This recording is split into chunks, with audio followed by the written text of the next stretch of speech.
आप लोगों को जय श्री राम, जय राम, जय जय राम। तो सबसे पहले उठकर अधिक से अधिक जल ग्रहण करते हैं। उसके बाद वस्त्र धारण करके बाकी जो भी सामग्री है सब इकट्ठा करके लेकर सरयू माता जी के तट की ओर निकल जाते हैं। दूरी अधिक होने के कारण से बाइक से यात्रा करनी पड़ती है और ये यात्रा लगभग 1 घंटा से अधिक चलती है।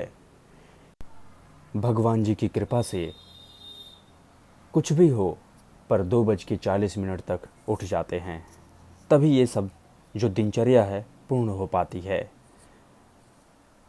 उसके बाद माता जी के तट पर पहुंच जाते हैं। सबसे पहले भगवान जी को प्रणाम करते हैं।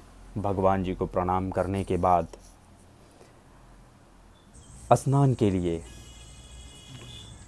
सरयू माता जी में प्रवेश करते हैं। तो देखिए अभी बारिश का समय है और गहराई का भी पता भी नहीं चलता है कि कितनी गहरी होंगी। तो माता जी को प्रणाम करते हैं और फिर उसके बाद मन को पवित्र करने वाली डुबकी लगाते हैं और डुबकी लगाकर स्नान पूर्ण करते हैं। तो देखिए जो गंगा मैया में स्नान करने में आनंद है वो आनंद घर पर स्नान करने में नहीं है। तो इसलिए मुझे तो जो आनंद आता है सरयू माता जी में स्नान करने में, गंगा मैया में स्नान करने में, उसका आनंद एक अलग है, दिव्य है। तो थोड़ा बहुत तैर लेते हैं और उसके बाद स्नान पूर्ण करके अब भगवान जी के स्नान करने के लिए जल लेते हैं और भगवान जी को स्नान कराना आरंभ करते हैं। तो सबसे पहले भगवान विष्णु जी को स्नान करवाते हैं, फिर उसके बाद भगवान शिव जी को स्नान कराते हैं। स्नान पूर्ण करने के बाद भगवान जी की कृपा से भक्ति साधना पूर्ण करके जब आंखें खोलते हैं तो इसी दिव्य दृश्य का दर्शन होता है, बड़ा ही आनंद आता है। तो आज यहीं तट पर ही मैया के किनारे अपना प्राणायाम करते हैं। प्राणायाम में सबसे पहले वज्रासन में बैठ जाते हैं, फिर उसके बाद अनुलोम विलोम करते हैं और उसके बाद वीरासन में ज़रूर बैठते हैं। वीरासन करने से हमारे शरीर में वीर की रक्षा होती है और हमारा जो शरीर है बड़ा ही सुदृढ़ और स्थिर और शक्तिशाली होता है। फिर उसके बाद जो भी प्राणायाम है, कपाल भारती, फिर उसके बाद ज्ञान मुद्रा, फिर उसके बाद अभय मुद्रा, भ्रामरी प्राणायाम, सब कुछ करते हुए आगे बढ़ते हैं। तो जैसे देखिए अभी भ्रामरी प्राणायाम कर रहे हैं, फिर उसके बाद ये शून्य मुद्रा है, नित्य इसका भी अभ्यास करते हैं। फिर उसके बाद अभय मुद्रा करके यहीं पर जो प्राणायाम है समाप्त करते हैं। अभय मुद्रा इसलिए जैसे मान लीजिए हमारे मन में कोई डर हो तो उससे हमारा डर दूर हो जाता है। फिर उसके बाद व्यायाम करने से पहले शरीर को थोड़ा ढीला करते हैं। अचानक से व्यायाम करने से जोड़ों में दर्द आ सकता है, खिंचाव आ सकता है, मांसपेशियों में दर्द हो सकता है। तो इसलिए तरह तरह से शरीर के जोड़ों को, मांसपेशियों को ढीला करते हैं कि जिससे हमारी शरीर व्यायाम के लिए तैयार हो जाए।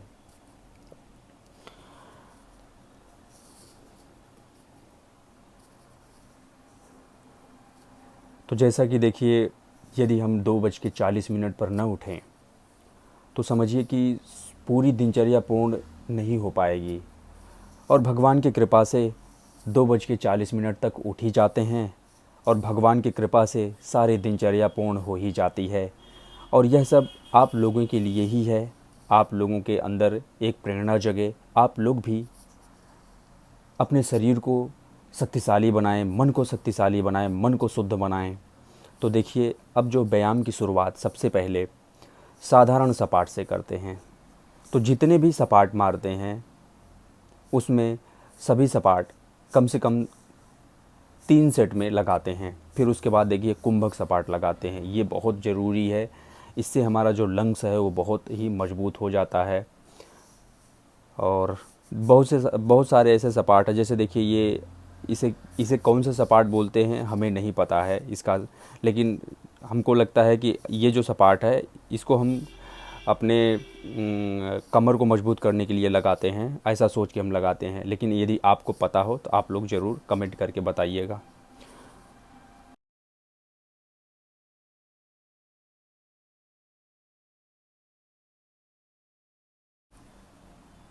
फिर इसके बाद जो भी तरह तरह के सपाट है लगाते हुए आगे बढ़ते हैं। तो कहने का मतलब यही है कि ये सब जो दिनचर्या है आप लोगों से साझा कर रहे हैं, तो इसका उद्देश्य यही है कि आप लोग भी अपने अंदर एक ऐसी प्रेरणा जगाएं और एक ऐसे दिनचर्या का पालन करें जिससे आप लोग भी, यदि आप एक विद्यार्थी हैं तो आप इन सभी दिनचर्या का पालन करके विद्या अर्जित करिए, बहुत ही आनंद आएगा आपको। यदि आप एक सन्यासी हैं तो इन सभी दिनचर्या का पालन करते हुए अपने सन्यास धर्म का पालन करिए। यदि आप एक गृहस्थी हैं तो इन सभी दिनचर्या का पालन करके अपने गृहस्थ आश्रम का आप पालन करिए।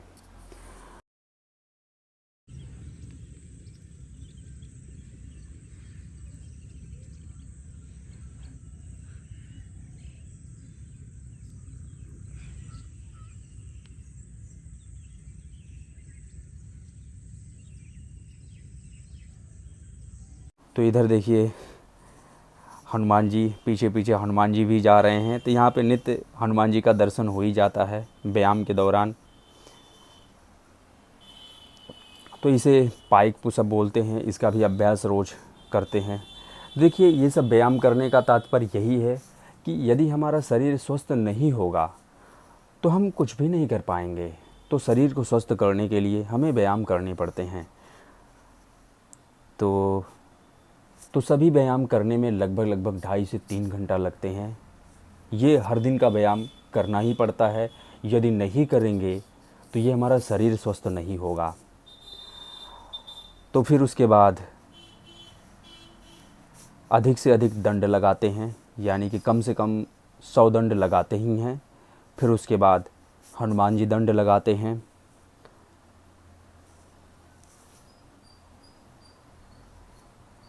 हनुमान जी दंड लगाने के बाद दंड बैठक लगाते हैं। तो कुछ ऐसे व्यायाम हैं जो हर दिन करना ही पड़ता है और करते ही हैं। जैसे पैर के लिए दंड बैठक हो गया, साधारण दंड हो गया। व्यायाम के बाद कुछ गहरी गहरी सांसें लेते हैं। उसके बाद व्यायाम यहीं पर जो है समाप्त करते हैं। आप लोगों को जय श्री राम, जय राम, जय जय राम। तो आज की दिनचर्या ब्रह्म मुहूर्त से लेकर अब तक यह पूर्ण हुई, जिसमें सरयू माता जी का स्नान, भक्ति, ध्यान, साधना, योग, प्राणायाम और व्यायाम। हर दिन की तरह आज भी कहेंगे, यदि आप ब्रह्मचर्य का पालन नहीं कर रहे हैं तो अभी इसी समय इसी क्षण ब्रह्मचर्य को धारण करिए, क्योंकि ब्रह्मचर्य ही हमारा सच्चा साथी होता है। ब्रह्मचर्य के पालन से हमारा जीवन पुष्प के भांति सुगंधित हो जाता है। तो विलंब किस बात का, ब्रह्मचर्य धारण करिए और अपने इस जीवन को पुष्प के भांति सुगंधित बना लीजिए। तो चलिए आप लोग मेरे साथ मिलकर बोलिए, सियावर रामचंद्र की जय। हर हर महादेव, जय शिव शंभो।